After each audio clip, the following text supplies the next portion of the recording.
Welcome to the live session. We're going to keep it to a tight 30, get some inspiration, get back to your day.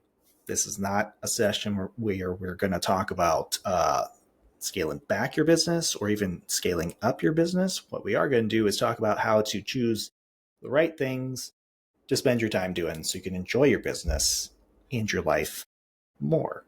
So I'm Johnny Sandquist, founder of Three Crowns Marketing.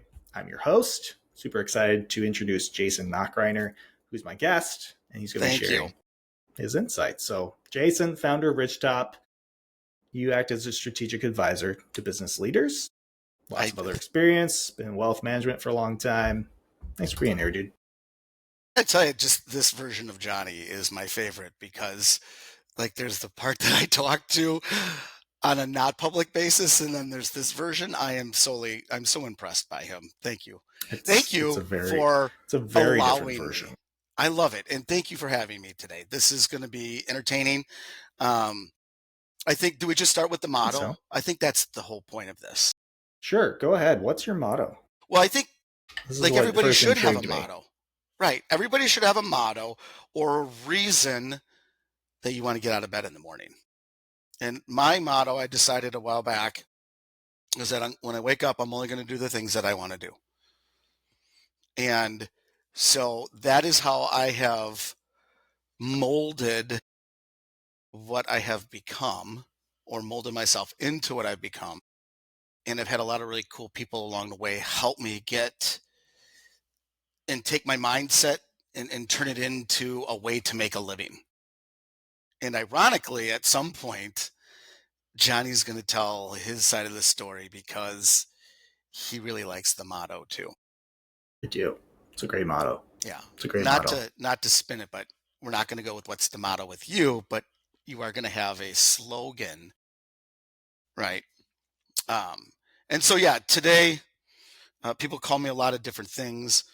I laugh because I have a lot of different experiences, and you're part of my experiences in so many ways. And so, to get to this moment where we both sit here, and if people have questions and want to talk to us more, please reach out at any point. I'm so, I mean, it's just, who'd have thought? Like, we get to this, who'd have thought 2 years ago or 7 years ago or whatever, right? We'd be sitting here doing this now. Not me. And here we are. It's like the Paul Rudd gif, you know. I Not me. choose to go with old guy movies like Caddyshack, where you see your future, be your future, make your future, right, Danny? So, and a lot of that is funny, haha, and a lot of it's very serious. Like, you have to envision yourself, and you have to envision all that you are, and these things to become that. Without it, you can't. You have to see it, and then you can make it happen, or you can, make it come to fruition, or whatever the phrase that, that people go with. Yeah. Yeah. Well, hey, let's start off right here. I want to get your thoughts on the era in which we live, which is like the hustle culture era, right? So Yeah. I've seen some articles here recently. It's a big thing in tech, I guess, is to go with a 996 culture. Have you seen this? I've seen a little bit You of know what I'm it. talking about? So Yeah, 996. used to call it the 4 9s. There's a whole bunch, way back in the days in terms of accuracy and in terms of just a whole bunch of yes. So Yes. it's like you work 9 a.m. to 9 p.m. 6 days a week. That's the culture, which sounds terrible. I don't know about you. To me, it sounds like hell. So, I think in spite of what a lot of gurus say about, just work harder, longer, etc., I think that's rarely the answer to more results. So I kind of want to hear from you, if working more isn't the answer to more productivity or getting to where you want to be, where do you start instead? Like, where do you take people? It's understanding. The first conversation is understanding, especially with business owners. And there's, whether you call them business leaders or business owners or stakeholders, right? There's a lot of different labels that you give, or that people give themselves, or that they're bestowed upon them, where they are influencers, whether in their own companies or whether they're in companies that other people own, and they have stake in the outcomes of said company. There's a time to grind, and then there's a time to work smarter and to teach people, the old adage, like you teach them to fish kind of thing. But truly, the one saying that keeps coming to the bubbling to the top of so many different discussions as business owners is the opportunity to work on the business rather than working in the business. And Right. I just had an old employee and friend get hired into a company where the whole reason that they were hired, the whole reason that she was hired is so that the owner of the company could devote more time to working on the company rather than in it, and to be able to create legacy and to be able to create more than just grinding in the business every single day, right? Nine to six, 6 days a week, blah, blah, blah. Yeah. And she was. And so now to have that opportunity to take a step back and to look at everything with a new perspective. And it's not the perspective of the person working in it. It's the perspective of just from the outside almost. People say, from 30,000 feet or whatever. But if you can take a step back outside of the norm and just take a look at it from that outside perspective, see a lot of things. And a lot of times it's very difficult. And so that's where I get the opportunity to do that a lot of times. That's one of the driving factors in my engagements. The individuals that hire me or ask me to help them is because they want that outside perspective that doesn't have a filter. It doesn't have preconceived notions and all these other things. Yeah. Why do you think that is so tough when you're inside the business, when you're an owner, especially to have that perspective? Like we talk Sure. about that all the time, right? Like, oh, Yeah. I'm too close to see it. I talk about that with messaging and marketing side of things. Like, oh, it's hard to figure out how to communicate about what you do really well when you're the one doing it every day. But like, why is that? Why is that perspective shift needed? So I want everybody to watch his face because he's a business owner and he has lived this life. And we've had this conversation personally between the two of us. And I'll sum it up as a generalization. I'm not going to talk specifically about Johnny and I and Johnny's company in this. I'll talk about it from just a more generalized conversational piece. Business owners so wrapped up into so many facets of the business. And so many times the bonds are emotional bonds, and then all the others, the financial and the leadership and all these other things. But emotions are really, those are the pieces, or that is the component that so many of the folks that hire me, that hire others like me, right? My coach, and if I look at his client base, so many of them have that emotional tie to their companies. It's almost it is part of their identity in a lot of ways, Mm-hmm. right? I am It's this very true. person, and this company is a reflection of me, and it is a part of me, and it is. And as they talk about, sweat and blood and tears and joy and all these things over the years, Yeah. like it just becomes. And I do believe, and we kind of laughed about the number of hours, but at some point we will also spin back and talk about life and work now are really this, Mm-hmm. right? There's so many times as a business owner, it's not about the hours. It's just about the results, and it's about leading people in the right direction and in empowering them and giving them the tools and all the things that they need to be successful. And that's, from a lot of business owners' perspectives, difficult because they've done it this way for so long. And now we're looking at what do we do next and how do we do it differently? And that outside perspective, to finish the circle here, is that what have you seen and what has worked in other circumstances and what hasn't worked? More importantly, what hasn't, right? Um, is this where we talk about failing forward, or do we wait? We can get into it. I think There's no need to wait. What failing do you want forward is a to, how really do you want to get important. into that? Well, I think it's an important factor because failure is a word that is so overwhelmingly negative. Yeah, Right. almost 100% of the time. And the people that have surrounded me tend to laugh at me and shake their heads a lot of times because my perspective is in a lot of ways different. I have experienced failure and I have created it on my own, and it has been just collateral damage effect around me at different times. And I do believe, because of where I sit today, because of the conversations and the people that I meet, and the people that ask me to engage with them, is that failure is necessary to get forward, to push forward in a different way. Without failure, you just keep doing the same thing. And if you don't realize some level of failure, it can mean anything. Everybody has a different meaning of what is failure. But if they just focus on the failure part and not the failing forward, then they get kind of caught in it. And people call it mind trash, or they call it, whatever. But Yeah. one of the things that I continually or regularly or on a regular basis, I guess is the right way to say it, is it's opportunities. Like, what are the opportunities to make you better, the company better, the people around you better, and in your life? Like, how do you make your life better so when you wake up every morning, or in some cases, how do you sleep at night better? Has literally been the scope of two of my engagements. Is I just want to be able to sleep at night Hmm. for 6 hours. If I could get Yeah. 5 or 6 hours of sleep at night, then we win. That was the scope of our engagement together. That's what our target was. Yeah.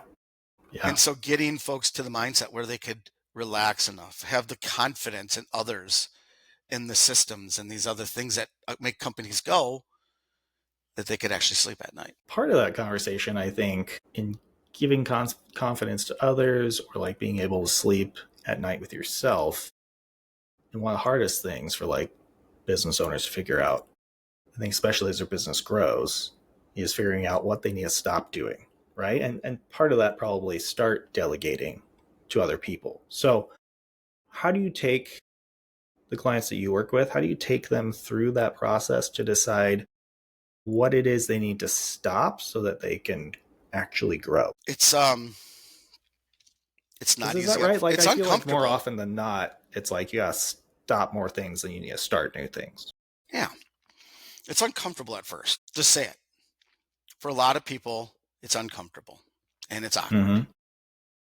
because what you're asking, what I ask business owners, leaders, and stakeholders to do is take an evaluation of themselves and try to figure out why or where are you, in what space are you operating that you don't have to be? And where is it? Is it just because? Is it that you don't delegate? Is it for some other purposes or other reasons? Mm-hmm.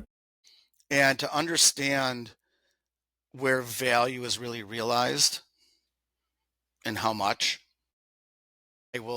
I go back to a time years ago with a small business owner, and he set up a new office.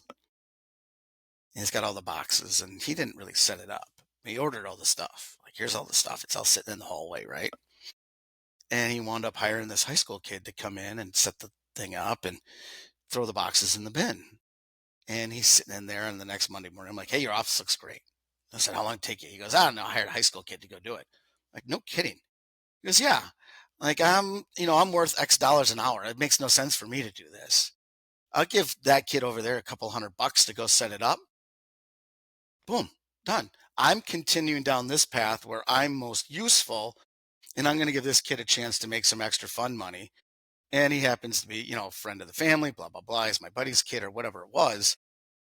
And so he realized, or he was really locked into where his value were or are, or his values really set.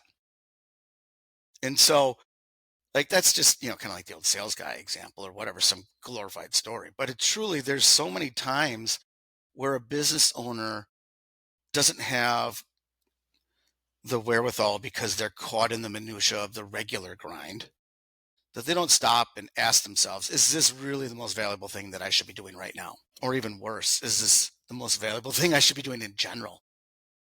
Or ever, right? Yeah. In some cases, you're correct. You can fall Or into that is a it lot. ever? Yeah. Yeah. And so walking down that path slowly and correlating the value to the results desired is the trick.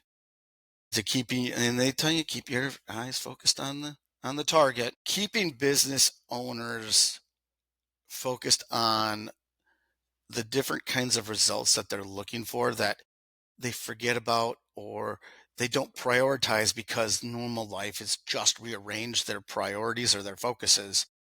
It's keeping them, hey, don't forget about this is what you're looking for. And this is something that it's just because it is things move at lightning pace. And we all talk about it, how the world is moving faster and faster and blah, blah, blah. But it's attention span. And having an accountability buddy is kind of a lost art now. It's just you can't be accountable to yourself so many times because of distractions and life in general. It's very easy to give yourself a pass when everything else that's not that main priority starts encroaching in it, because it's very easy to make that excuse. If it's just you're the only one looking at that goal, no one else is going to notice if you look away. And we're all guilty. I'm no different. I catch myself. I also have a crazy attribute that I am extremely self-aware because I ask others to be self-aware is why I believe that is the case. In all the little, the tests and the psychological evaluations that you do for different roles and things like that, I have on a pretty fairly regular basis, my, whatever I want to call it, superpower is that I'm very self-aware. And so that has, it's done me well. Well, on the track of being self-aware, we got about 10 minutes left here. And I know say we're doing great. I know one of the things that you want to spend some time talking about is like our time working together. And spoiler alert for everybody, my ideal life actually led me to the decision to wind down Three Crowns as a full service agency and return to being a solopreneur and a brand and marketing strategist. So I know that's not going to be the answer for like most, if not all, the people watching this video, but perhaps they can, dig some nuggets from this story. So where do you want to dig in? How do you want to talk about this? You want to talk about the why, the because? There's a really simple reason why you made the choices that you did. Yeah. Yeah, and your goals, and this is for everybody to watch his face again. Your goals were really simple, and you had all of the right reasons. Is you didn't feel that you had balance in your life was our assessment, and that you didn't want work to consume your family time. You wanted to have the freedom, the flexibility to be a business owner still, to lessen your stress load, and to enjoy your family and be able to do things that being a business owner at the level that you were, a business owner with employees and the whole thing, you were in a mental state where you felt that just wasn't possible. I think that's spot on. I think I could even simplify that down and say, I just wanted to rediscover joy in what I was doing. You know what I love? I love like Larry Sprung, Midland Financial. His whole thing is like, what are you doing today to bring you joy? That's like his brand messaging from his company, Midland, which I love. And I think it boiled down to me, which I was no longer. I kind of grown this full service agency where I was essentially just kind of managing a team, not really doing a lot of the creative work and person to person relationship with clients as much as I wanted to anyway. And that was not a joyful activity for me. You want to tell them why? Well, lots of different reasons, but honestly, I think the simplest thing is that from a professional standpoint, like you look at what you enjoy, and for me, it is being the creative in hands in the dirt doing things, not kind of giving ideas and passing it off to others. Like that's not right. Like you're supposed to reach that level of business owner where you're just up here and like having everybody else do the things. And we certainly did some of that. But the more I took stock of it, the more I was like, I want to be full time the artist, right? Not 10% of the time the artist. And so that was pretty simple. Yeah. Yeah, it was And it took a while basically to a figure out stress. what shape that was going to take as part of the company. And I'd started out Three Crowns for the first couple of years in this model where I was in that solopreneur model, had some great trusted partners I worked with, had some people scaling me up like I do now. Like it's, again, not just me. Like I've got great people around me to help me do things. But it allows me just to be way more focused, right? Because I am not focused on, getting or keeping 50 clients at a time. It's like I'm going to give my undivided attention to these 4 or 5 and know that they're getting the best of me and not just whatever I happen to have available, like in my brain at that time that they're scheduled to chat with. It's like raising another family a lot of times. Yeah, owning a business is very much like having a family. I've heard that a Very number of times. cliche to But it say, but still it's true. brings in stress, a sense of responsibility. And nowadays, like there's a lot of studies that have been done when you look at over the decades how the workforce has changed from a leadership perspective, especially. Mm-hmm. And now more than ever, the psychological part of human beings and the responsibility of handling the psychological component of human beings is left to the leaders, to the managers. Where in the past, it was coworkers and neighbors and family. And as the family has changed over the decades, as there's a lot of people, if you just ask around, right? Challenge. How many neighbors do you know? Ask your friends, when they look around their house, how many neighbors do they know? And it's different than it has been in the past. And whether you blame COVID or if you blame technology, whatever that is, it doesn't matter. It's just been this shift in society. Right. And so now the need for connection, the need for venting, and the need for psychological or emotional support doesn't come from the outside now. It comes from managers and leaders. Right. And that's Yeah. where that kind of the stress and the responsibility level is just different than it ever has. Yeah. Yeah. You know what I appreciate as you're talking about like having those other sources to go through. What I appreciated about working with you is that you were never like guiding me toward a predetermined point or like a point on the map that you had set. You were giving me the sounding board, giving me like the ideas guide to come and say like, hey, I've got these ideas. Is very much like a therapeutic model, a little bit like talking to my therapist, but more of like more on the business side of things. Yeah, therapy for business is what my coach. Therapy for That's his business owners, slogan. man. That's very much what it is. But Call out for it AJ allowed me Sue. to, yeah. I mean, it just allowed me to like shape my own ideas with your feedback, with some like really like good probing questions that would make me have to stop and think, right? And that was great because it gave me complete ownership of what path I eventually took to achieve that balance that I wanted to find. Really, it comes down to so many of us are just not challenged to think about things in other ways than we usually do. And so having the opportunity to have somebody from the outside is really the feedback that I get from my clients, just like you just said. Mm-hmm. You ask me things that I never thought of asking myself. You're asking my crew, my managers, my staff, questions that I never asked them. And that's really the biggest thing that I bring is that no preconceived notions, that other perspective, or the willingness to just ask questions. Mm-hmm. Mm-hmm. Sometimes challenging, Sometimes not. I'd say However, more often than not, challenging.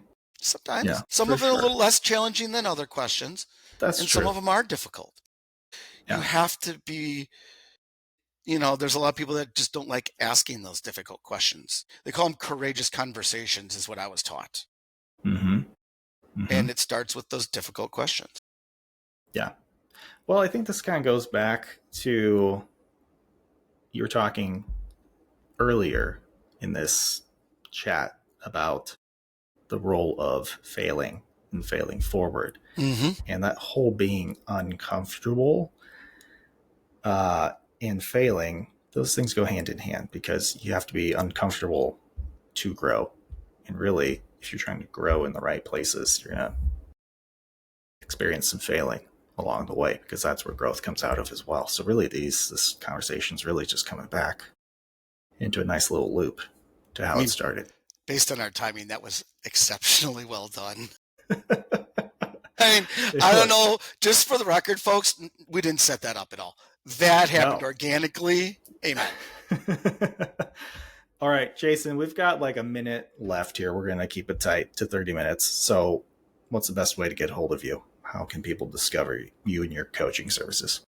So I'm online, coachknox.com, and my website will be improved based on a selfless shout out to Three Crowns and Johnny. And help me with the exact terminology here? Storybook. Story brand. Story brand. Thank you. Yes. So we went through a project, and it's called the story branding. What are the right words here? Please help me. Yeah. No, we went through a story brand workshop together. Okay, thank you. And so online, coachknox.com. My email is very simple, jason@coachknox.com. And I am on LinkedIn, and all of my contact information is available. So if anybody has any questions or wants to just send me a message or whatever, please do. I love it. Yeah, good deal, man. And same for me. I'm on LinkedIn all the time, threecrownsmarketing.com. Jason, thanks for chatting, man. I appreciate you. Appreciate the time. It's a good time to just hang out together. What a fantastic opportunity. This has been so much fun. And he said it was going to be easy, and he did good. So thank you, buddy. I appreciate it.